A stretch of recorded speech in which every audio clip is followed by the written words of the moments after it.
policiais e agentes de segurança socioeducativos estão aqui reunidos hoje contra a medida provisória 257 e 258, que trata da subordinação financeira da SAP à SSP. Isso vai enfraquecer as nossas categorias de polícia penal, de agente de segurança socioeducativo e vai nos remeter a um retrocesso que foi há 10 anos atrás, quando éramos subordinados à Polícia Civil, à Polícia Militar, a todos, menos nós. Então a evolução que aconteceu no sistema, nós não podemos permitir. Nós temos que sim conversar, argumentar e convencer os deputados para que junto conosco faça essa revisão da medida provisória, para que faça e traga novamente aquilo que é nosso de direito, e isso nós precisamos fazer juntos. Policiais penais e agentes de segurança socioeducativos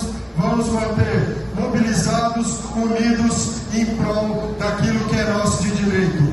O fortalecimento da polícia penal e o fortalecimento do agente de segurança socioeducativo. Juntos, força pessoal, força! Nós vamos conseguir convencer e os deputados